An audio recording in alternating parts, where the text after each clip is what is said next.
ముఖ్య కారణం ఏదైతే ఈసీ ప్రవర్తన అంటే వాళ్ళ ఈసీ ప్రవర్తనలో చాలా మార్పులు కనిపిస్తున్నాయి.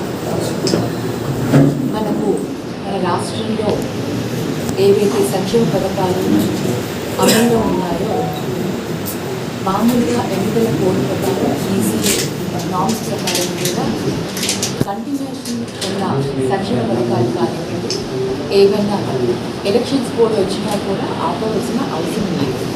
జనరల్లీ ఇది నామ్ అందరికీ కూడా తెలుసు. ఎలక్షన్స్ కోడ్ వచ్చినప్పుడు కూడా అది కంటిన్యూషన్లోనే ఉండదు. కానీ ఎప్పుడైతే చంద్రబాబు నాయుడు గారు బీజేపీతో పొత్తు పెట్టుకున్నారో ఎన్డీఏలోకి ఎప్పుడైతే వారు ఎన్డీఏగా మారారో ఎన్డీఏ అయినప్పటి నుంచి ఎలక్షన్స్ కమిషన్లో చాలా మార్పులు ప్రవర్తనలో చాలా మార్పులు మనం చూస్తున్నాం. ఈ నామ్స్కి మనము ఇదిగా ఉన్నా కూడా మనకు ఎలక్షన్ కమిషన్ నుంచి మనకు ఈ సంక్షేమ పథకాలన్నీ ఆపేయాలని వచ్చింది. స్పెషల్లీ లైక్ రైతులకు, విద్యార్థులకు, మహిళలకు ఇవన్నీ కూడా మనం చూస్తూనే ఉన్నాం. అంతేకాకుండా వృద్ధులకు పెన్షన్ కూడా. అంటే చంద్రబాబు నాయుడు గారు ఇవన్నీ కూడా జగనన్న చేస్తున్న 5 సంవత్సరాలు చేస్తున్న ఈ సంక్షేమ పథకాలను ఆపించేసి ప్రజలలో తెలియని ఒక ఆందోళన, ఒక భయం క్రియేట్ చేయాలని, అంటే ఏదో జరిగిపోతుంది అన్న ఒక మంచి ఏదైతే ఉందో ఆ లబ్ధి పొందే ఈ పేదవారికి ఆ లబ్ధి పొందకుండా ఇవన్నీ ఆపడం ఎంతవరకు సమంజసమో నిజంగా అర్థం కావట్లేదు. అంటే రాజకీయాలు అనేవి గౌరవంగా చేయాలి, కానీ అవి మనం పేద ప్రజలపైన, మన రాజకీయం పేద ప్రజలపైన చేయకూడదు. కానీ చంద్రబాబు నాయుడు గారు ఈరోజు ఈసీని అడ్డం పెట్టుకొని ఎన్డీఏలో భాగంగా ఉన్నారనేసి ఈసీని అడ్డం పెట్టుకొని ఈ రైతులకు సబ్సిడీ కానివ్వండి, ఫీజు రీయింబర్స్మెంట్ కానివ్వండి, చేయూత కానివ్వండి, మరి ఈ విధంగా మహిళలకు ఏదైతే చేయూత, ఆసరా ఇవన్నీ కూడా ఎవరికి అందకుండా ఈ విధంగా వీటిని ఆపడం అనేది అంటే అది నిజంగా చాలా బాధాకరం.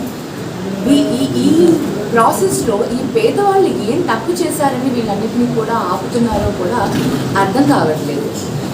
అంతేకాకుండా ముఖ్యంగా మీరు చూస్తే అన్నిటికంటే బాధాకరమైనది ఏంటంటే వృద్ధులు ఎవరైతే పెన్షన్లు ఇంటింటికి పెన్షన్స్ తెచ్చిచ్చే, అంటే కదలలేని వారు, నడవలేని వృద్ధులు, దివ్యాంగులు వీళ్ళందరూ కూడా ఎక్కడికి పోయి పెన్షన్స్ తెచ్చుకోలేని పరిస్థితిలో ఉన్నవారికి ఇంటింటికి పెన్షన్స్ ఇచ్చే వ్యవస్థను జగనన్న తయారు చేసి ఈసీకి కంప్లైంట్ చేసి వాళ్ళందరినీ కూడా మండు టెండలో వాళ్ళందరినీ కూడా 1 నెల అంతా సచివాలయ చుట్టూ తిప్పారు.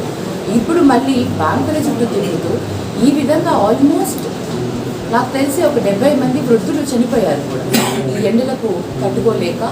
అటు ఎండలు ఎంత మండిపోతున్నాయంటే మనం బయట వెళ్తేనే తట్టుకోలేని పరిస్థితుల్లో ఆ వృద్ధులను కూడా అది చూడకుండా అది ఏ విధంగా వాళ్ళకి బెనిఫిట్ అవుతుందనో, ఏ విధంగా వాళ్ళకి ఎన్డీఏ ప్రభుత్వంలో ఉన్న వాళ్ళందరికీ కూడా చంద్రబాబు నాయుడు గారికి ఏ విధంగా ఆ సాటిస్ఫాక్షన్ ఏంటో నాకు తెలియదు. కానీ ఈ విధంగా ప్రజలను ఇబ్బంది పెట్టే రకంగా ఈరోజు అతను చేస్తున్నాడు అంటే నిజంగా చాలా బాధగా ఉంది. రైతు సబ్సిడీ ఏదైతే ఇప్పుడు మనం ఇచ్చే సబ్సిడీ ఉందో అది వాళ్ళకి కరువు కింద వచ్చిన సబ్సిడీ ఏదైనా ఉందో అది ఇప్పుడు వాళ్ళకి పంటకి పనికి వస్తాయి. వాళ్ళు ఇప్పుడు అందరూ కూడా ఇప్పుడు మళ్ళీ వర్షాలు వచ్చే ఉంది నెలలో వర్షాకాలంలో పంటలు వేసుకునేదానికి వాళ్ళకి అవసరమయ్యేవన్నీ కూడా ఇవాళ ఆపేశారు. వాళ్ళు ఎక్కడికి పోవాలి?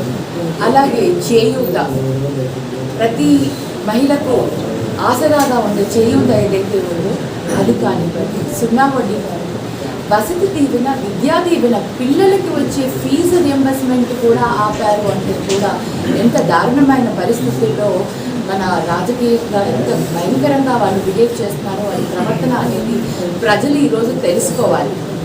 ప్రజల కోసం నిజంగా ఇవన్నీ కూడా ఎవరు ఆపేస్తున్నారు, ఎందుకు చేస్తున్నారు అని. అదే ఇవాళ చూస్తే తెలంగాణ గవర్నమెంట్ ఈరోజు రైతులకు సబ్సిడీ ఇచ్చింది. అది కొత్త స్కీమ్. వాళ్ళు ఏదైతే ప్రామిస్ చేశారో ఆ దాన్ని రైతులకు సబ్సిడీ ఇస్తామని ఏదైతే ప్రామిస్ చేశారో అది ఇవాళ రిలీజ్ చేయడానికి ఈసీ ఒప్పుకుంది. మనది ఆల్రెడీ మన రాష్ట్రంలో ఇవన్నీ కూడా కంటిన్యూ అవుతున్న పథకాలను ఆపేశారు. అంటే రాష్ట్రానికి ఒక్కొక్క రాష్ట్రానికి ఒక్కొక్క విధంగా ఈసీ పనిచేస్తుందా?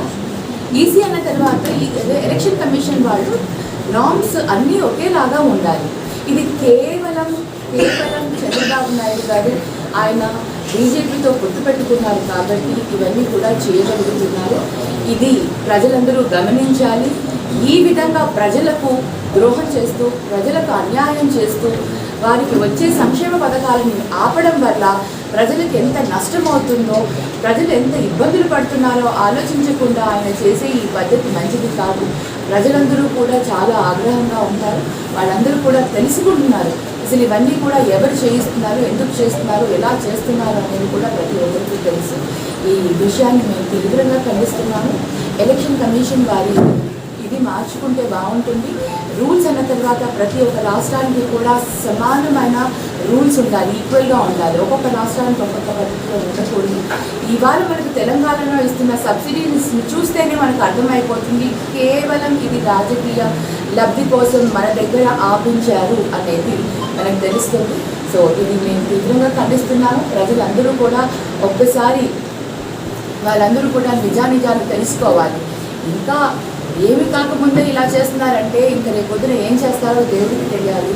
నిజంగా ప్రజలకు కూడా అంటే రాజకీయం అనేది రాజకీయాల లెవెల్లో ఆ లెవెల్లో వాళ్ళు చేయాలి. కానీ పేద ప్రజల్ని మధ్యలో పెట్టుకొని వాళ్ళని హింసించి వాళ్ళని బాధ పెట్టే విధంగా రాజకీయాలు చేస్తారు.